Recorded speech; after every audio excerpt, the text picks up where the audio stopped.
Anda tidak bisa hanya fokus kepada harga, tapi Anda harus membangun brand. Perhatian dari market tertentu, maka dia menarik perhatian dengan potong harga.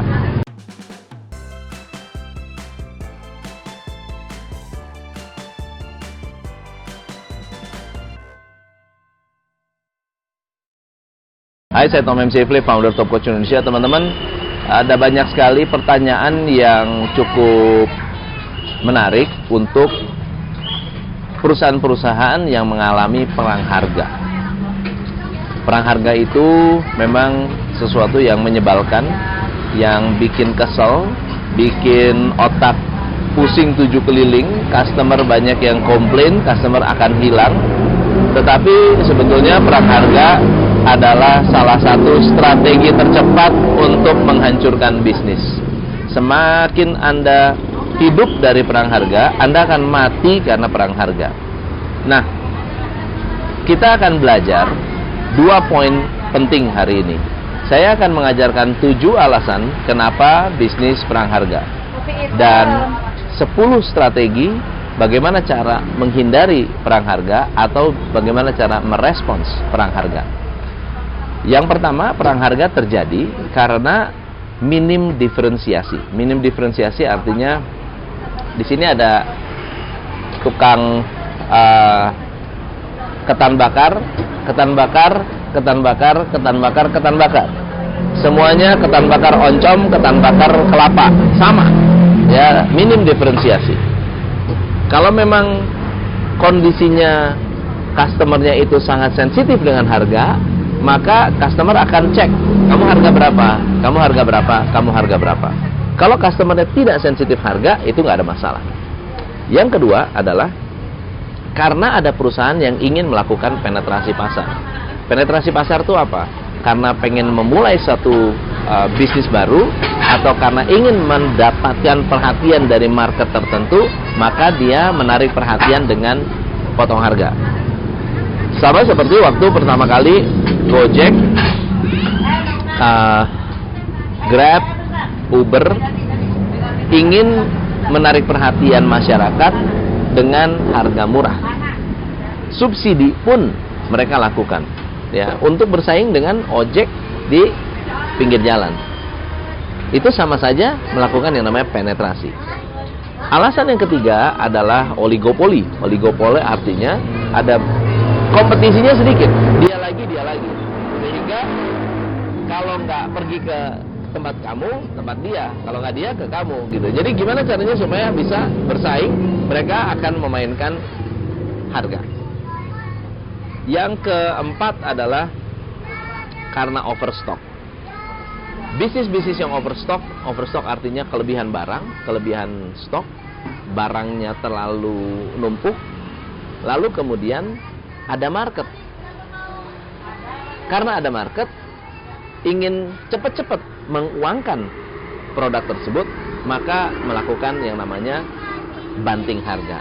Karena satu orang banting harga, orang yang lain ikut-ikutan. Yang kelima adalah ada bisnis-bisnis turun harga, banting harga karena memang mau bangkrut. Memang niat untuk menutup, lalu kemudian cuci gudang. Dan itu sah-sah aja.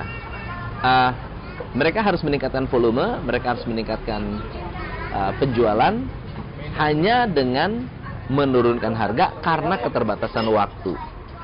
Yang keenam adalah ada prinsip yang namanya predator pricing. Predator pricing artinya saya mau jualan kopi, ya, harus bersaing nih kopi nih. Di sini saya banting harga, di sini saya nggak ada untung. Tetapi saya memang mengejar predator pricing ini atau untuk membuat bisnis saya maju, untuk membuat saya bisa makan marketnya kompetitor, saya subsidi dengan ini, ya. Jadi seolah-olah saya sebetulnya harganya turun di sini, tapi sebetulnya saya normal di sini. Saya dapat makanin barang ini, memakan margin dari produk ini namanya predator pricing. Dan yang ketujuh adalah alasannya karena memang ingin merebut pasar pesaing. Customer sebelah rame, gimana caranya supaya mereka pindah? Lalu Anda banting harga dan akhirnya membuat market pesaing pindah. So, bagaimana caranya mengatasi perang harga?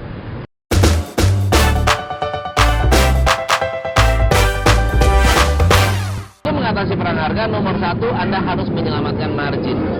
Menyelamatkan margin artinya begini, kalau saya sampai harus bersaing, kalau sampai harus turun harga, margin saya tetap selamat. Dengan cara apa? Menekan biaya operasional atau menciptakan bisnis yang lebih efisien. Yang kedua, Anda bisa mengurangi harga. Tapi Anda harus tahu bahwa mengurangi harga harus dengan alasan tertentu. Misalnya contohnya, untuk pemegang kartu BCA diskon 10%. Besok-besok kita bisa rubah lagi. Kenapa harus pakai alasan? Karena kalau tanpa syarat, customer akan merasa, kemarin saya dapat harga lebih murah, kenapa hari ini mahal? Mereka akan langsung komplain dan mereka akan langsung pindah. Tapi kalau Anda bilang, Ibu punya KTP wilayah Bandung, kalau punya KTP saya kasih diskon. Kalau tidak punya KTP wilayah di Bandung, harganya normal. Ya, nah akhirnya orang bisa menerima bahwa oh ternyata di sini tuh harganya berkualitas, harganya tinggi, tapi karena ada syarat tertentu, karena saya spesial, saya bisa dapat harga yang lebih murah. Strategi yang ketiga adalah bertahan. Kita mempertahankan harga supaya customer tahu bahwa kita memang kualitasnya berbeda. Tetapi ada alasan lain, yaitu mengharapkan kompetitor berubah pikiran. Jangan sampai kompetitor melihat nih, saya sudah turun harga, saya pikir bakal naik omset. Ternyata nggak naik omsetnya, akhirnya dia kembalikan ke harga normal. Yang keempat adalah taktik membagi. Taktik membagi artinya apa? Anda menciptakan second brand, di mana ada brand premium, ada brand yang biasa. Oke? Brand premium seperti vodka dan Smirnoff membuat Absolut Vodka, lalu ada Smirnoff. Smirnoff itu untuk premium brandnya, Absolut Vodka itu untuk masyarakat yang umum. Sama seperti misalnya ada kartu as, ada kartu halo, simpati.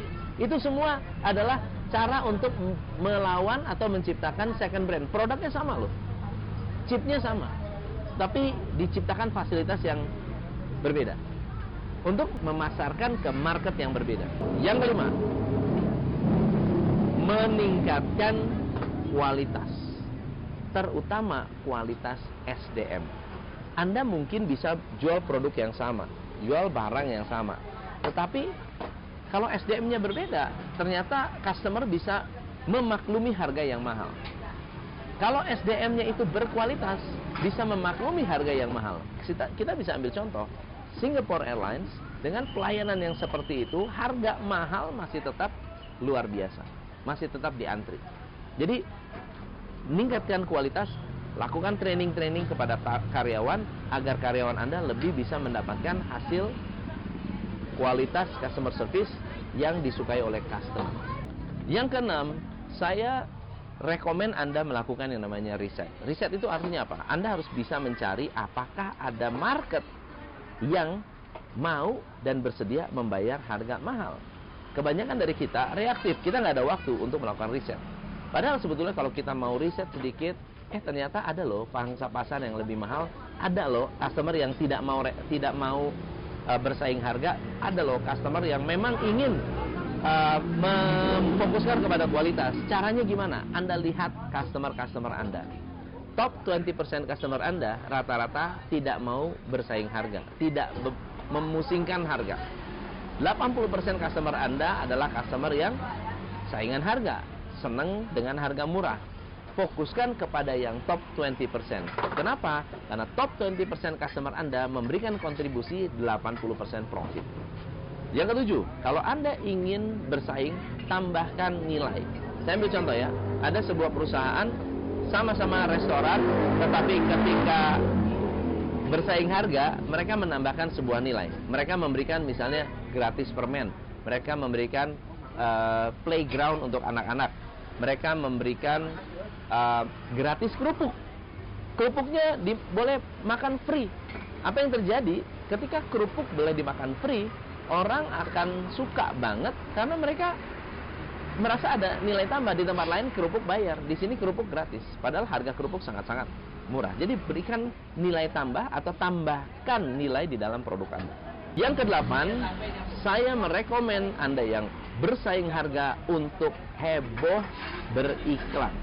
Tambahkan strategi marketing Anda, tambahkan iklan-iklan Anda, budgetkan iklan untuk lebih agresif, sehingga akhirnya banyak customer yang kenal Anda bukan karena harga, tapi karena brand Anda.